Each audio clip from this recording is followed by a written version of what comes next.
Now you're probably wondering, why am I not in my regular old background? Well, it's because my room is being repainted, just like I promised at the end of last year. So I'm basically transported into this room for now until I get transported into my new bedroom. I hope my new room gets painted soon. I cannot wait to see.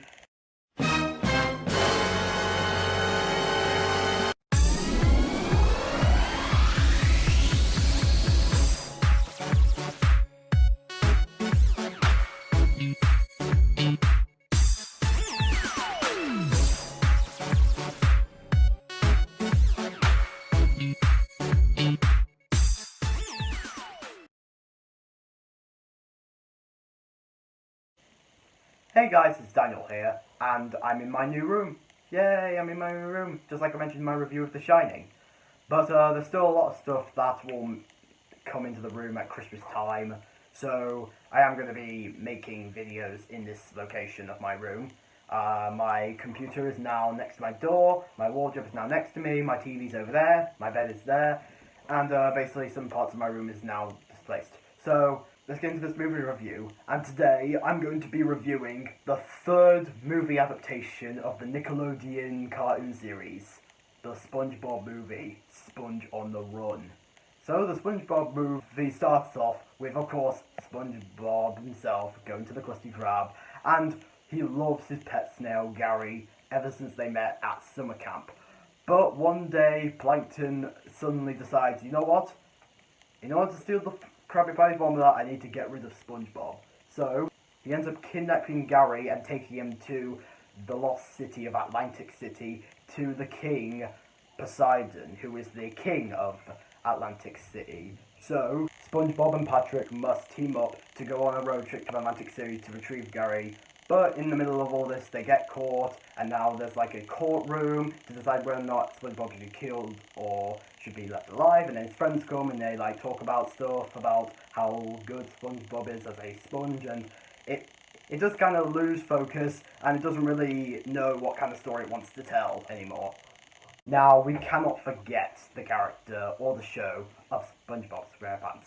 It is probably the most lovable and most popular show on Nickelodeon at this point in time, until it like faded down and became less faithful. But the first few seasons of the show were wonderful. They had great characters, fun animation, clever jokes that appealed to both children and adults until it later becomes more for children, and some wonderful, fantastic imagination visual. Basically, it takes place under the sea, and it focuses on a sea sponge, and it's not like one of those like sea sponges you see in the sea. It's really, like, literally a sponge that you would use to clean dishes, and that is so funny and so creative, and it comes up with many opportunities. It's the most popular show on Nickelodeon at the very time that will resonate with children and adults until it like becomes more children. And the first two SpongeBob movies, the first one and Sponge Out of Water, are great adaptations of the show. They expand on the characters, they expand on the story, and they come up with lots of crazy ways. Like, these movies are just like insane. So much goes on in these movies, and they like took little parts of the show and they use it to expand them to make them feel like actual movies. So when I heard that this movie was coming out, I was so excited. Now, I have to let you know, when I first saw the premise for this film, it was titled The SpongeBob Movie, It's a Wonderful Sponge. And for me, I thought they were going to like expand on SpongeBob's character. What place did he have in Bikini Bottom? Although they do kind of do it in this film, but I felt like they were going to expand more on his character, and there was going to be a lot of emotion. But then the trailer arrived, and it just reveals to be a simple road trip story saving one's pet. So that did kind of get me interested. But this trailer was so funny, I couldn't tolerate it. So I finally got to see this movie on Netflix. It kept getting delayed and then pushed because of the COVID-19 thing. So it gave a Netflix release last week, and after seeing the film, does it still remind me of how much I love SpongeBob? Well, let's find out. First off, the animation is decent. It looked very realistic. There were realistic shots. The characters did look pretty fun and energetic. Although sometimes it was a little stilted and held back a bit. which just kind of begs the question, why not make this a 2D movie if it was released on Netflix? Although, they probably suggested to release it in cinemas, but if they actually released it in cinemas, it wouldn't really look that great in cinemas. But, from what the animation is, it's decent enough. The voice actors are still fantastic as they were in the show. Like, we've got Tom Kenny as SpongeBob, Bill Fagabaki as Patrick, Clancy Brown as Mr. Krabs, Mr. Lawrence as Plankton, Roger Bumpass as Squidward, Carolyn Lawrence as Sandy. My god, she really nails the voice of Sandy, making her seem all cool and hip. And Sandy is fantastic in this movie. She's still as fun, energetic, awesome, kick butt, and still as sincere as she was in the show. And Plankton is still a hilarious character because he's constantly trying to get hold of the recipe, but he keeps failing now and again and come back. And his story, where he tried to get rid of SpongeBob, was pretty different for his character too, until they kind of brushed it to the side and they kind of forgot it later on. And we're going to get into the characters, into that later. And I do have to admit that there are a few little moments in the movie, like jokes, just a few of them sprinkled throughout the movie, that did kind of make me chuckle. They still remind me a little bit of why I love the show to begin with. One of the funniest running gags in the movie, and probably the funniest character in the movie, has to be the, like, Sage guy, like that little tumbleweed called Sage, played by Keanu Reeves. Because basically he's like, oh, you two are not taking this seriously, and he's trying to be whimsical, but he's not really, because he is a sage, and it has Keanu Reeves' face, and it's just very funny seeing Keanu actually interacting with these two cartoon characters of SpongeBob and Patrick, and it's really nice, funny to see him, like, get annoyed by them. And I guess the last thing that I really liked about the SpongeBob movie, Sponge on the Run, and probably the greatest thing about the movie, is how it tells the backstory and expands on the characters much more. In the third act, while I did have a lot of problems with the third act, one of the best things about the third act, like the best thing and probably the best thing about the movie, has to be the backstories for many of these characters. How they met SpongeBob, how SpongeBob changed their lives, and how much they love him. These scenes were pretty touching, hilarious, and expands on their characters much more. Probably my favourite backstory in the entire movie is Squidward's backstory. I'm not even joking, they actually give Squidward a backstory, which is one of the reasons why he hates SpongeBob to begin with, until he did a good thing for him. I won't spoil it, but not only does it make us kind of feel sorry for him, but I did kind of relate to it, because when I was like younger, I was kind of upset by what Squidward had to go through in this backstory. It made me sympathise with him, and it relates to him, and it made me kind of like his character a bit more. Now, I'm sure you've noticed that my pros of the movie are in, like, probably a third of the video, like a quarter of the video, and there's, like, the rest of the video left with no pros. That wasn't really an accident, because, as a lover of the show, when I was younger, if I had to explain this movie, I would say this. There's like a meter, you see, and in my opinion, this meter is good stuff, bad stuff. And with that said, it's time for me to talk about the issues with the SpongeBob movie, Sponge on the Run. And unfortunately, there is a lot. Now, before I begin, I do have to mention why I feel like they have more problems here. And it's a good example of how SpongeBob has overstayed his welcome. And that is the fact that Nickelodeon had so many seasons of the show that now they are less intelligent and they have no clue what to do with the SpongeBob franchise anymore. They have lived up, they've done too many episodes, and now that bottle is empty. They have kind of run out of ideas. So that's why I feel like my problems with this movie judges on how it has overstayed its welcome, and that the director, Tim Hill, just based it on some of the episodes of the show with a bit of a generic premise, and I'll get to that later, but now let's talk about the issues. The first issue I had with this movie, and it's kind of the same issue as the second movie had, is a problem with pacing. A lot of the scenes in this movie, I feel like, go on for a bit too long or they fly by. They go a bit too long because some of the parts where we're supposed to be going on the journey, it comes to a screeching halt so that the characters can go to a certain spot. Like, there's this one little segment in the movie where SpongeBob and Patrick go to this, like, Wild West live-action bit to talk to some live-action characters in a bar, and they stay on the scene for about 5 to 7 minutes. And I was like, why is the scene still going? It doesn't really leave too much other to have SpongeBob and Patrick goofing around or showing Snoop Dogg or just having loads of references now and again. It just felt like it should have just flied by. The pacing is just a bit long, just to throw in some pop culture references to the Jay's generation. And speaking of that, oh my god, there are way too many pop culture references and modern day references in this movie. And that is not what SpongeBob is about. They do not do a lot of references because they make references to iPhones, they make references to popular music now, and there are a few guest star performances like Snoop Dogg. I guess Keanu Reeves is kind of an exception because his character was probably the funniest character in the movie. But to me, it just kind of betrays a little bit of what the show set up, and it doesn't feel like a SpongeBob experience. It just kind of feels like a big modern day commercial, like they're trying to modernize the show. And honestly, I didn't find this movie to be that funny. I mean, it has a few capabilities of being funny, but I only just chuckled at like a few jokes, like 4 to 5 jokes, and I think I only laughed a little hard about once or twice. A lot of the humour did fall flat. I mean, the first few seasons, like the first 2 to 3 seasons, were hilarious. They had me laughing so many times, and the first 2 movies had me laughing so many times. The newer episodes kind of got a little bit less funny.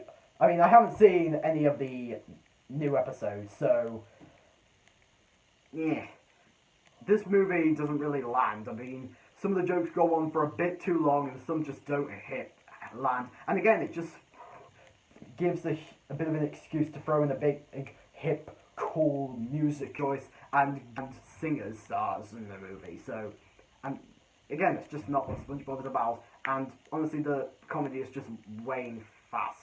The next issue I have to mention deals with the characters. Now, while I did kind of like some of them, as I mentioned earlier, I felt like that the characters also weighed down since the franchise has been going on, because while these characters were fun in the show to begin with, they've now sort of come dry. I mean, some of the characters are funny, like Sandy, Plankton, Squidward, and Mr. Krabs, but all the rest, they're just kind of one-joke characters and all that, and they get really annoying, or they just come up with lame distractions now and again.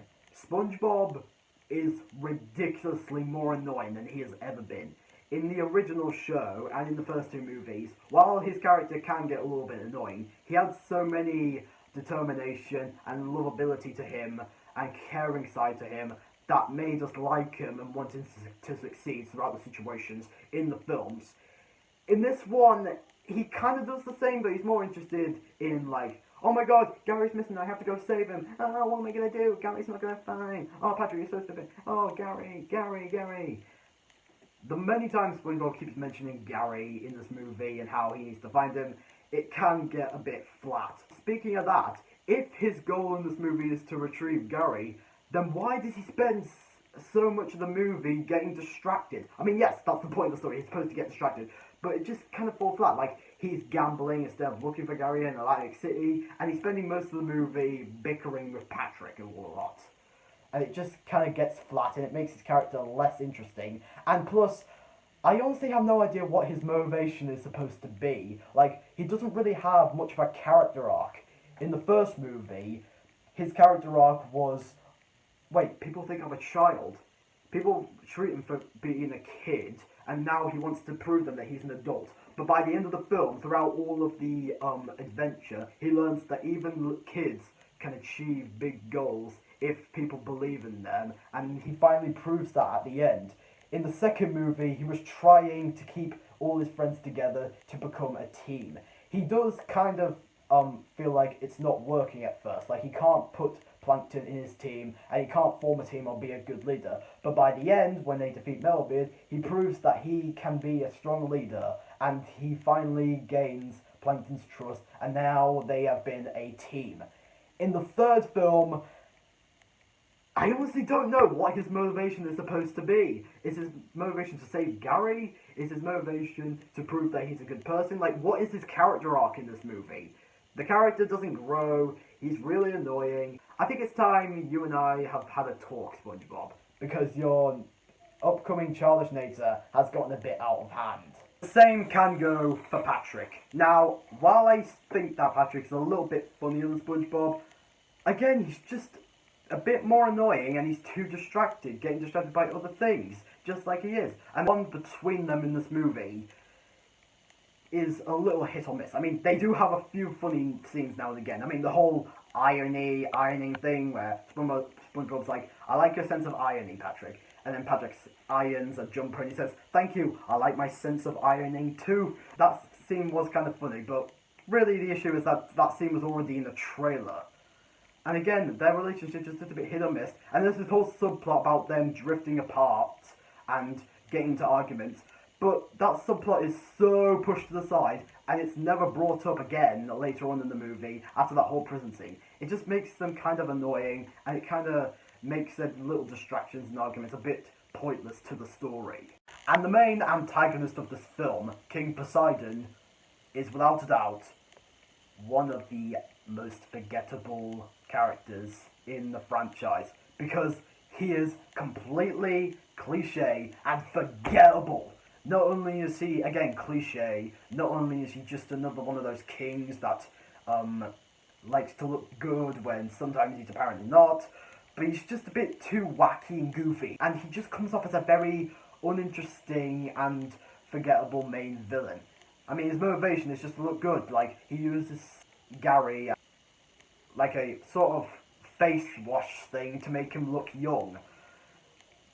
Ugh, that's a bit of a cliche motivation, like he's trying to look good. And honestly, I feel like he's one of the characters in the film that's trying a bit too hard to be funny. And he just comes off as pretty obnoxious. And the movie gives him a bit too much screen time, and in my opinion, I don't know this for sure because some of the other characters are annoying, but I think King Poseidon might be the worst character in the movie. He's just a generic bad guy who wants power, simple as. But without a shadow of a doubt, the most atrocious thing about this movie, the biggest issue with this movie, and it kind of a little bit offends me, but not exactly, as it kind of makes the film underwhelming as a fan of the original show, and that is its uneventful, uncared for, and really messed up story. Its story combines a lot of the things that happen in this movie, like a lot of the problems I already had, and it's all because of this lackluster story. And I have a few main reasons as to why I don't like the story that much and why it's the biggest issue. Let's talk about them. First of all, there are some parts of the story that get brushed to the side later on, and it completely forgets that. The first example of this is Plankton trying to steal the formula, but he keeps getting stopped by SpongeBob, so he realizes, okay, I need to get him out of the way. I probably need to kill him. And that was an interesting story, like he actually tries to kill SpongeBob. And then they just forget that subplot later on in the movie, like it never happened, and Plankton's all of a sudden, oh, I'm trying to save him. What? And the second part of that gets forgotten is this whole drifting apart tension between SpongeBob and Patrick. Like, they feel like they're messing up the mission themselves. Sage is like, you both are really getting distracted, and they're like, oh, it was his fault. No, it was his fault. Oh, I hate you now. I hate you. And that subplot was not only not that great to begin with, that subplot also gets brushed to the side, and it doesn't even bring up in the movie anymore. These subplots, you really need to go off a bit more. Number 2. Oh my god, there are way too many subplots in this movie. I mean, we got the subplot with him trying to find Gary, but then there's a subplot with the guy looking handsome, but then it's about him fighting for his rights to be a good person, and then there's Plankton trying to steal the formula by getting rid of SpongeBob, and then there's Patrick and SpongeBob getting into an argument, and all of a sudden there's like a whimsical enchantress, and then all of a sudden it's like Squidward getting annoyed, and then this movie gets way too complex and complicated later on in the movie, and it doesn't even know what kind of story it wants to tell anymore. And when it gets to the third act, a lot of the stories just don't come together to create a finale. They just get either forgotten or they just get sprinkled around, and it makes the movie really confusing, and we don't know what the motivation is. And because of those stories, we have no idea what the characters' motivations are. We have no idea if SpongeBob is trying to save Gary or be a good person. It gets really complicated, and it just didn't intrigue me. It get me engaged. Number 3, the characters in this story are much more annoying and much more obnoxious and much more less likable than they were in the show. SpongeBob's annoying, Patrick's annoying. Sometimes Gary can get a little bit annoying, and then sometimes Squidward can get a little bit annoying. These characters do some pretty awful and annoying things that get them completely distracted or just throw in an excuse for a joke. And that's what happens to them in the story. Number 4, the climax, or at least lack of a climax, is very underwhelming, and it gets really messed up, and it slows down. Like, it leads up to a little bit of a courtroom case, and then it just cuts to pause to play a bunch of flashbacks to when they first met SpongeBob. Now, I do have to give a little bit of a leeway, as these parts of the movies were probably the best part of the movie, like the flashback segments. But again, they just hold the climax up, and it just leads to a chase scene that just feels a little anticlimactic. Finally, number 5. And this reason was the biggest issue with this story. My absolute problem with this movie that just makes me feel underwhelmed because that I've seen it, as the show was such an important part of my life, and yet this aspect of the movie completely negates that love. And that problem is that I simply just didn't care about what's going on. I didn't care what was going to happen to Gary. I didn't care how SpongeBob and Patrick's friendship was going to end up. I didn't care whether or not SpongeBob was going to win the case. And that's pretty underwhelming, because I loved these characters when I was younger, and yet to see them again in this movie, it just didn't make me care. Mostly because these characters are just annoying, do despicable things, or they're just completely superfluous to the story. It just didn't make me care enough. I mean, yes, the movie does try to lead to a climax, where it does try to add some tension about SpongeBob being possibly killed, but it just comes up as a bit sappy and over-sentimental. The same goes for the whole story about him finding Gary. I just didn't care about whether Gary makes it out or stays at the palace. Again, the story just didn't make me care enough. And honestly, it feels very uneventful. Like, it doesn't have much going, and that kind of deals with the characters. And honestly, this honestly felt like a long episode of the show. It doesn't feel like a movie. There was actually an episode called Have You Seen the Snail, where Gary goes missing and SpongeBob tries to get him back. That happens in this movie, and it just didn't mix it, and it just doesn't feel like it's a story for a full-length feature film, so they just add multiple plots in the movie to reach the 90-minute mark. Now, they do kind of do that in the second movie, where the Krabby Patty secret formula gets taken, and SpongeBob and the gang have to go get it back. But what separates that is that it actually tries to put in a more detailed and more cinematic feel to the story that actually makes it feel like a movie. Like, it has time travel, and it has our favourite characters going into the real world, turning into CG to fight off against the pirate that has the formula. It actually tries to feel like a movie. The same goes for the first movie, where King Neptune's crown gets taken, and SpongeBob has to go get it back, and it ends up leading him to the live-action world again, where he meets David Hasselhoff, and Plankton actually gets the Krabby Patty recipe and makes his own restaurant and takes over Bikini Bottom. Those two movies actually felt like movies.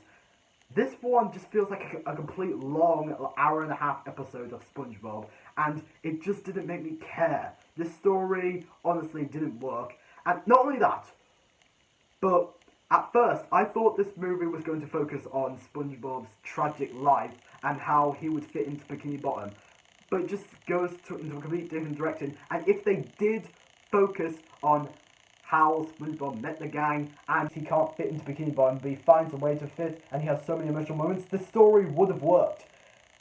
But then we get to like the final results for this movie, like the final grade I'm going to give this movie, and let's get into that now. Overall, guys, I'm pretty disappointed in the SpongeBob movie. It had so much potential to be great. It had so much potential to re-invite me into the SpongeBob lore. But what we turn out with was a pretty forgettable, uneventful, annoying, and kind of superfluous movie that honestly didn't need to be made. Again, it could have gone with a more emotional direction, and maybe it might have worked. It would have been like a great entry in the franchise that actually would have made it feel like a movie. But this movie just is probably one of the weakest parts of the franchise, and as a lover of SpongeBob, it does pain me to have to give the SpongeBob movie Sponge on the Run a 2 out of 5 stars. If you do love the franchise and you feel like you want to see a very long episode, then you might love this movie. If you're a fan, you'll love this movie. But honestly, for kids that want to expect a big, huge movie, you're going to be disappointed. It's kind of one of those movies that you can just play on the side while you're doing your dishes or washing up. But honestly, I'd say go and watch the first 2 movies and the first few seasons of the show. They deserve more right than this movie, because honestly, even if you're a fan of the franchise, don't see it. This is a puddle of water that you guys can definitely skip. But I don't justify everyone's opinions on the SpongeBob movie Sponge on the Run.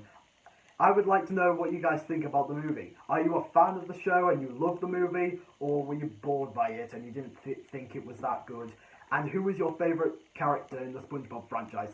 My personal 3 are Plankton, Patrick, and Sandy. Let me know in the comment section below.